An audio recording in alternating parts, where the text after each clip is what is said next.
여러분 안녕하십니까? 백만개미 한세구입니다. 12월의 첫 번째 날 12월 1일 화요일 날 시장 정리하겠습니다. 간밤에 뉴욕 시장은 별 특징이 없었어요. 전반적으로 11월의 가파른 상승을 따르는 마지막 날 정리를 그냥 소강 상태로 약세 마감하는 그런 모습이었습니다.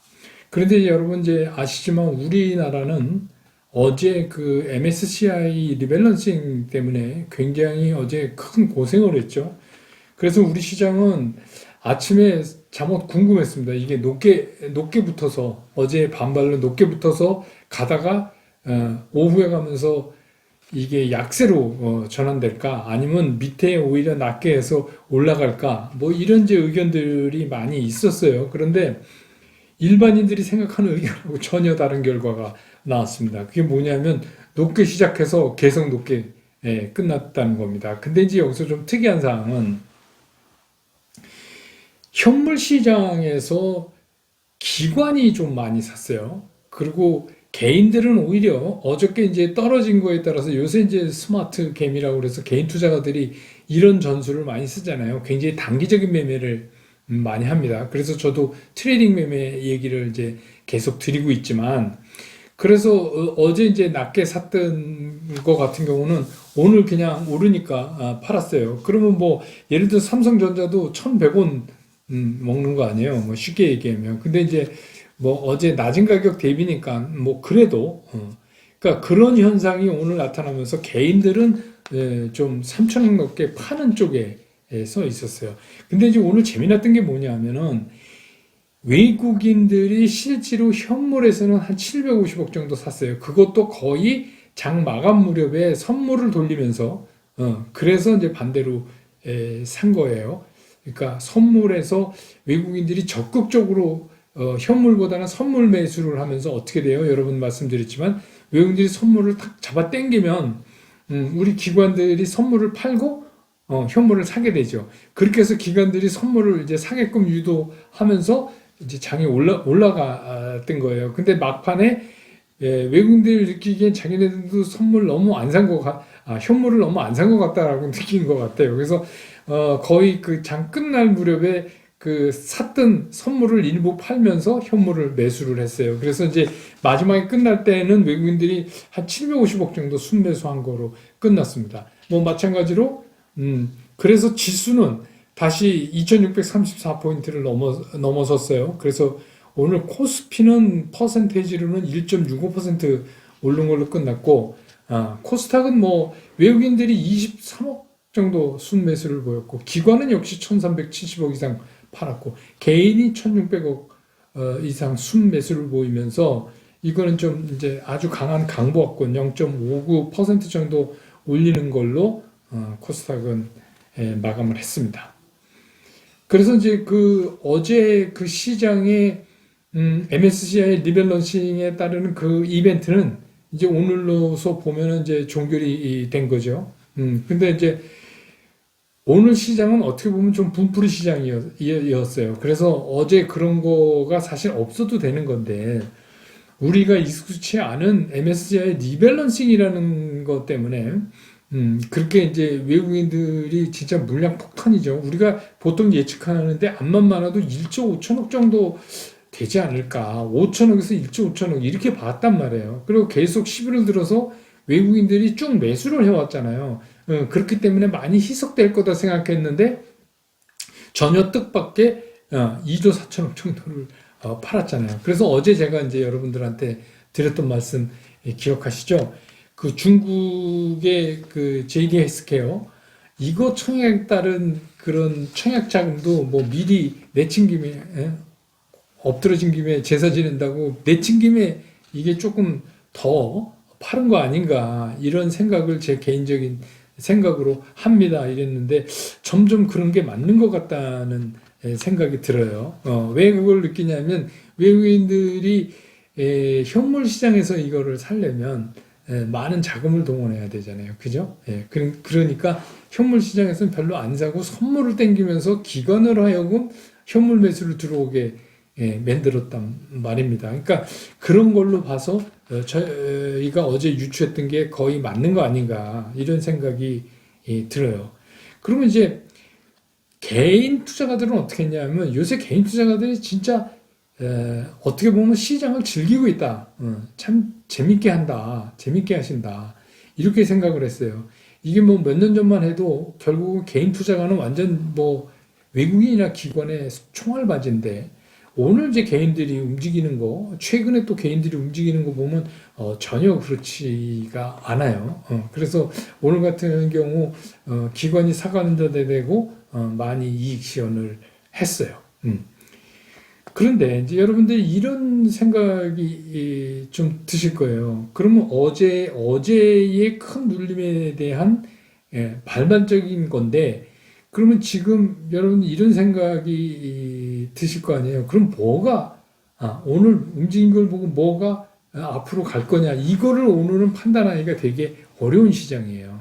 왜 그러냐 하면 오늘은 뭐 쉽게 얘기해서 백그라운드라는 게 뭐냐면 그쪽이 좋다고 보는 의견을 가진 투자자가 있는 것들은 다 올랐어요. 경쟁적으로 말하자면 파워를 쇼잉한 거예요. 이거는 뭐냐면 이렇게 꽉 누른 거에 대한 반발적 그 상승이기 때문에 그때 이제 이런 현상이 다 나옵니다. 그래서 쉽게 얘기해서 임자 있는 주식은 다 올랐다는 얘기죠. 그러니까 이거는 어제 많이 눌렸으니까 오늘 내가 이거를 좀 보여주겠다. 이런 의견이죠. 그래서 각자 자기가 얘기하는 뭐 경기 순환에 관련된 주식도 그렇고 또 뭐 기존에 있던 뭐 기술 성장 쪽도 그렇고 하여튼 자기 나름대로 다 한가닥 하는 그런 모습은 보여줬어요. 그러니까 이거를 가지고 시장의 앞을 어떤 걸 끌고 간다고 전망하는 거는 조금 오류가 있어요. 그러니까 오늘은 뭐냐면 어저께 MSCI 리밸런싱의 이벤트가 종결됐다라는 걸로 의미를 가져야 될 것 같아요. 그래서 뭐 여러분 뭐 전체는 다 아니지만 관심이 있으시는 그 대한항공 한진칼의 유상증자 3자 배정 그 산업은행 KDB 이거 법원에서 기각됐기 때문에 이제 결국은 증자를 할 수 있을 것 같아요. 그래서 이제 오늘 한진칼은 빠지고 대한항공 오르고 뭐 이런 현상이 일어났습니다. 이건 그냥 뭐 뉴스 같이 알아두시면 되고 또 하나 이제 우리가 기억해야 될 거 지금 이제 공매도 금지 기간이잖아요. 근데 이제 내년 3월 15일이 되면 공매도가 다시 재개되죠. 현재로선. 근데 제가 봐도 내년 3월 이후에 다시 연장하고 이런 거는 힘들 것 같아요. 다만 당국이 3월 15일에 공매도를 재개할 때 지금과는 전혀 다른 시스템을 좀 검토를 하고 있다 그래요. 그러니까 뭐 이거 이제 일본식 공매도라 하는 건데, 그러니까 지금은 개인이 공매도에 접근하기가 되게 힘들어요. 어디 주식 빌리기가 보통 힘든 게 아니잖아요. 주식을 빌려와야 공매도를 할 거 아닙니까? 근데 이게 이제 일본식 공매도는 이게 일본에서 이거 일본말로 이제 공매도 그러니까 가라오리 이렇게 얘기하죠. 가라오리 일본 시장에서 많이 쳐요. 개인들도. 근데 이제 이게 뭐냐면 증권 금융을 통해 갖고 주식을 개인한테 빌려주는 거를 좀 활성화시키겠다. 지금처럼 뭐 굉장히 복잡하게 법은 이때 실행하기 어려운 그런 게 아니라 현실적으로 이거를 개인들이 할 수 있게 하겠다. 뭐 그런 거를 검토 중이다. 이런 뉴스도 있었어요. 그러니까 이것도 한번 참고적으로 알아두시고 만약에 그때 좀 임박하면 그 개인이 지금 뭐 이제 공매도라는 게 떨어진 쪽에 떨어질 거다라고 생각하기 때문에 공매도를 쳐놓는 거 아니에요. 그러니까 그거는 이제 시장이 내려가는 쪽을 보고 있는 거 아니에요. 그러니까 뭐 이제 인버스는 인덱스로 하는 거니까 이게 개별 종목에 이제 해당되는 건데 그때 임박해서 이 공매도에 관해서는 브런치 카페에서도 좀 설명하고 개인 공매도에 대해서 자세히 좀 설명을 드리도록 하겠습니다. 그때 임박해서. 자, 다시 이제 시장 얘기로 돌아오죠. 그래서 이제 지금 시장을 한마디로 정리를 하면 이런 거예요. 어제 말씀드렸듯이 길게는 좋다. 그러니까 올해를 넘겨서 내년까지 보면 시장은 좋다 하는 데에 이견은 거의 없어요. 물론 뭐 이제 뭐 일부 좀 우려를 나타내는 의견도 있지만 전반적으로 길게 봐서 내년을 이렇게 넘어가면서 시장이 괜찮다 하는 데는 대체적으로 공감대가 형성이 됐어요. 그리고 짧게 특히 이제 12월에 여러 가지 부침이 있을 것 같다. 라는 의견도 상당히 공감대가 있어요. 그러니까 11월에 이어서 12월도 내리 뽑는다 이런 의견보다는 11월에 상당히 숨가쁘게 달려왔기 때문에 그 후유증 플러스 여러 가지 이벤트 때문에 12월은 조금 부침이 있을 거다라는 것도 공감대가 형성이 됐어요. 근데 이제 여기서 중요한 게 뭐냐면 그럼 뭐가 끌고 갈 거냐에 대해서는 조금 의견이 엇갈려요. 그건 시장의 의견이 좀 엇갈리는 겁니다. 그러니까 지금까지 끌고 왔던 그런 주도적이라고 우리가 할 수 있는 것들이 가냐, 아니면 뭐 이제 경기 관련주가 선도를 할 거냐. 왜냐하면 이제 그 백신, 뭐 치료제 이런 거 이렇게 나오면 우리가 늘 생각하던 정상적인 활동과 정상적인 경제 활동으로 돌아갈 수 있으니까 그런 것들이 움직일 거다 하는 그런 의견은 서로 지금 엇갈리고 있어요. 그러니까 그거는 이제 좀 시간이 지나면서 우리가 이제 정리를 해봐야 될 것이고, 그래서 어쨌든 간 그렇기 때문에 12월에는 이런 각각의 그 업종들이 서로 힘겨루기를 시장 안에서도 계속 하고 있을 거다. 이렇게 생각이 들어요. 그러니까 왜냐하면 이게 뭔가 한쪽으로 쏠림 현상이 나타나야 되는데 지금은 아직 그거를 판단하기에는 여러 가지 문제들이 있잖아요. 이벤트들이. 그러니까 결국 그 이벤트에 의해서 주식시장이 좀 가라앉았다 또 다시 올랐다 하는 과정에서는 각각의 것들이 서로 힘겨루기를 하는 그런 현상이 나타나기 때문에 뭐가 이렇게 쏠려서 뭐 반등할 때 강하게 끈다 이런 거는 조금 기대하기 힘들 것 같다 하는 생각이 들어요. 그러니까 이 말씀을 드리는 건 이제 여기에 따라서 우리가 투자 전략을 어떻게 세울 건가도 준비를 해야 되는 거기 때문에 이제 이 말씀을 드립니다.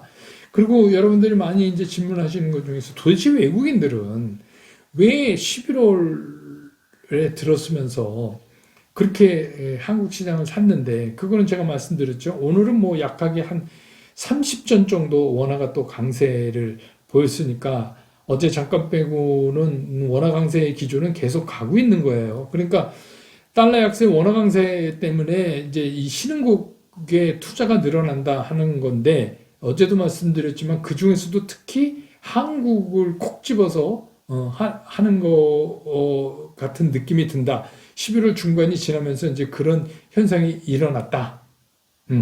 그 얘기는 이제 어제도 제가 드렸잖아요. 그러면 외국인들이 그렇게 사다가 아니 갑자기 무슨 MSCI 리밸런싱 한다고 그러면서 왜 이렇게 팔아야 되느냐? 아니 그러면 사지를 말든지 그럼 왜 그래야 되느냐? 이런 제 의문을 가지실 거예요. 그런데 이거는 이런 거예요. 주식시장은 일주일 후에 내가 뭘 하기 위해서 지금부터 한다 이런 게 잘 통용되지가 않아요.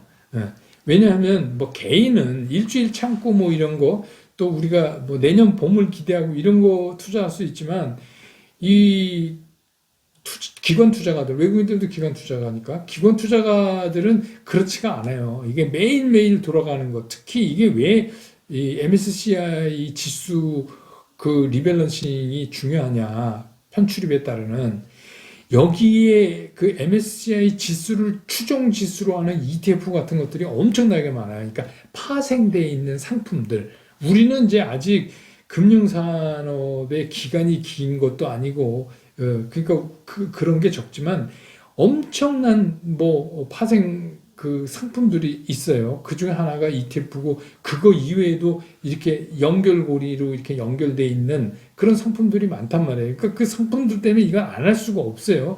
그래서 한번 이걸 접고 정리하고 또 넘어가고 뭐 그러는 겁니다. 그러니까 그거는 이게 개인적 입장에서 보면 아니 이 자식들 뭐 그냥 계속 사다가 팔 거를 왜 사?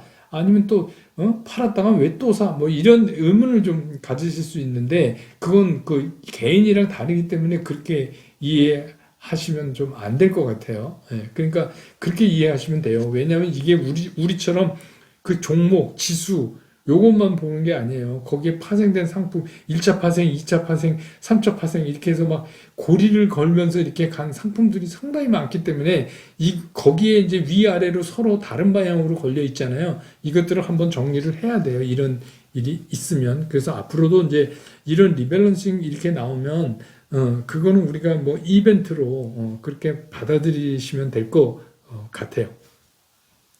자, 그러면 이제 12월 오늘 이제 첫날인데, 그럼 앞으로 12월 동안 우리가 뭘 어떻게 해야 되냐? 그냥 한마디로 표현하면 12월은 이게 허들 경기를 해야 돼요. 우리 투자가들이. 여러분 허들 경기 아시죠? 그냥 100m 달리기 뭐 이렇게 해서 빨리 뛰는 게 아니라 중간중간에 이 허들을 자꾸 넘어 가야 돼요. 그러니까 여러분 아시지만 허들을 넘길 때 잘못 넘기면 그 경기 아예 망치는 거예요. 그러니까 이게 허들이라는 게 이 변동성도 굉장히 크지만 그 변동성에 따라서 잘 움직여야지 잘못해서 거기서 넘어지면 결승전까지 갈 수가 없어요. 그러니까 제가 이제 어떤 표현이 맞을까 그러다가 이 허들 경기라는 말씀을 오늘 드린 이유가 그런 의미가 있다. 그러면 이제 우리 남은 허들이 뭐냐? 당장 12월 10일 날 선물 옵션 만기일이 있죠. 이거는 늘 우리가 그랬지만 3개월에 한 번씩 이것도 큰 이벤트 아니에요. 그러니까 지금 뭐 저한테 물어봐도 외국인이 어떤 포지션을 취할 겁니까? 사실 이건 몰라요. 지금은 어떻게 할지 아무도 모릅니다, 이거. 왜냐하면 당일날 아침도 잘 모르니까 얘네들이. 그러니까 서로 이거는 뭐, 이 기관하고 뭐 외국인들끼리 눈치 싸움 하는 거니까, 우리는 뭐 이거를 이렇게 받아들여야죠. 상당히, 그날은, 주가가 변동성이 클 가능성이 있다. 이런 가능성 대비만 하면 되는 거죠. 그 다음에 이제 그거를 기점으로 해서 제 생각엔 대주주 회표 물량이 이제 연말가고 그 며칠 사이에 실제로 거래일로는 많지가 않아요. 그 며칠 사이에 나올 확률이 높다.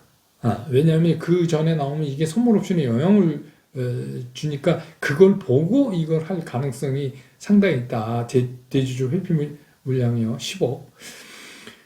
그렇게 되면 이제 그때 제가 이제 말씀드릴 때 거기서 우리가 그 중소형주들의 움직임을 잘 봐야 될 거예요. 그래서 중소형주를 그때 우리가 추가적으로 담아야 되냐, 안 담아야 되냐는 그 선물 옵션 만기서부터 연말까지 우리가 선택해야 될 기간이다. 이제 저는 그렇게 보여져요. 그러니까 지금까지는 뭐 좀 대기업 큰 거 움직임으로 이렇게 됐지만 요 마지막 이벤트가 끝나고 나면 그때부터는 우리가 이제 유망 중소기업도 신경을 써서 좀 봐야 된다. 그래서 그냥 일반적으로 얘기하면 그때 이제 유망 중소기업을 샀다가 해 넘기면서 이제 제가 그랬죠. 먼저 움직이는 게 뭐예요? 중소형주가 먼저 움직일 거다 그랬잖아요.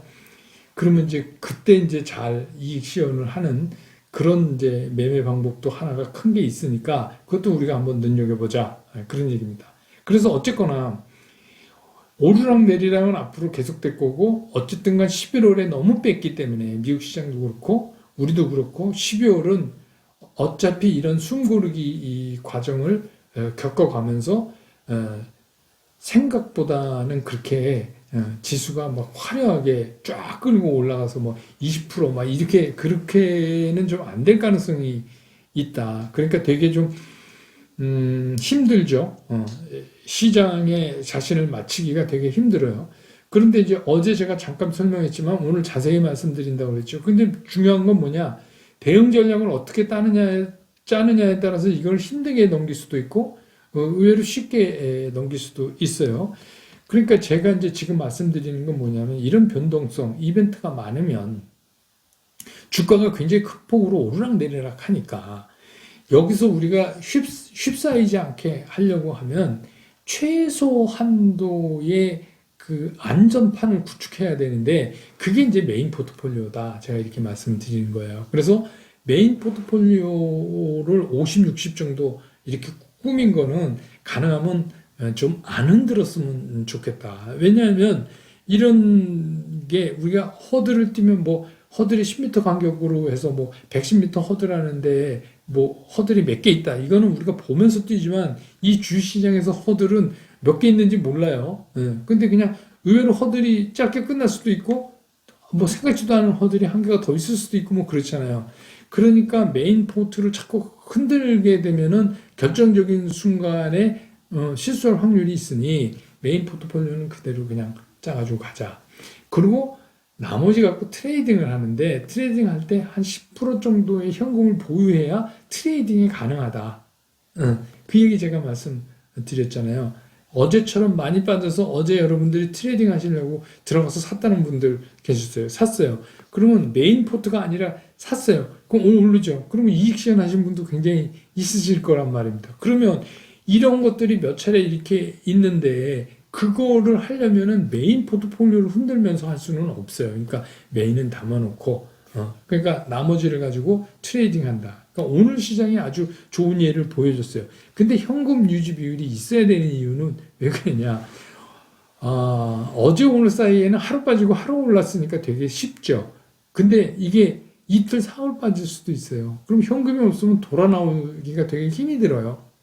그래서 이제 그걸 꼭 마련해서 하는 게 좋다. 그러니까 자기가 어떻게 매매를 하는지 스타일을 한번 정해보세요. 나는 그런 거 다 싫다. 난 트레이딩 이거 오금 떨려서 못하겠다. 난 그냥 길게 가겠다. 그런 분들은 그냥 메인 포트. 거기에다가 추가적으로 메인 포트에 들어가는 거 떨어지는 날마다 더 사갖고 그냥 묶은 상태로 그냥 뭐 시장이 오르거나 내리거나 그냥 구경하면서 내년으로 넘어가면 되는 거고 조금 적극적으로 좀 매매를 해봐야 되겠다 하는 분들은 메인 포트폴리오는 묶어놓고 나머지 부분을 가지고 나눠서 트레이딩을 하는 거예요. 그럼 뭘 대상으로? 제가 말씀드렸잖아요. 지금은 뭐가 간다가 아니에요. 지금은 뭐가 간다 이런 장이 아니에요. 그러니까 자꾸 이런 장에서 무슨 주도주를 찾으면 안 되는 겁니다. 그러니까 삼성전자, BBIG, 자동차 이거를 메인으로 삼고 그 다음에 이제 그린 뉴딜 관련된 거 많잖아요. 그러니까 그거 또 경기순환주. 그러니까 그런 것들을 대상으로 트레이딩을 한번 해보자. 그런 얘기예요. 그러면 여러분 쉽게 정리가 되시죠? 그러니까 좀 적극적으로 난 일부 껴안고 가면서 일부 트레이딩 하면서 여기서 수익도 좀 보고 싶다.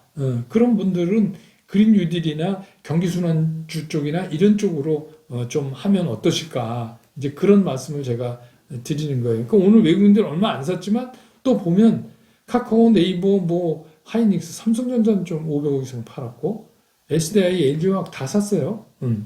참 LG화학도 LG 그 에너지 솔루션이 오늘 이제 별도 법인으로 나간 겁니다. 그래서 질문하시는 분 많은데 그러니까 LG화학이 100% 지분을 가지고 있는 전지 회사가 비상장으로 출범한 거예요. 그러니까 아직까지는 LG전자 안에 있는 사업부가 별개 법인이 된 거니까 내용은 똑같습니다. 근데 이제 이게 새로운 주주를 끌어들인다거나 IPO를 한다거나 하면 이제 조금 그 얘기가 달라지죠. 현재까지는 이제 그런 얘기입니다. 그래서 지금 시장은 의외로 허들은 많지만 자기가 시장을 어떻게 보느냐에 따라서 되게 쉽게 이 허들을 넘어갈 수 있다. 이렇게 생각이 들어요. 그래서 그렇게 좀 하시면 어떨까 하는 생각입니다. 오늘 영상은 여기서 줄이고요. 내일도 이제 시장 보고 내일은 외국인들이 어떤 움직임을 보일지 모르겠어요. 오늘까지는 좀 소극적인데 이게 며칠 더 계속될 가능성도 있거든요. 그 중국의 IPO 때문에. 그러니까 그건 한번 보시면서 시장을 한번 정리해 보시자고요. 근데 이제 하여튼 오늘은 여러분들한테 12월의 전략을 집중해서 이렇게 짚어드리는 걸로 했습니다. 내일 시장 끝나고 나서 정리하고 다시 여러분 곁으로 돌아오겠습니다. 여러분 오늘도 고맙습니다.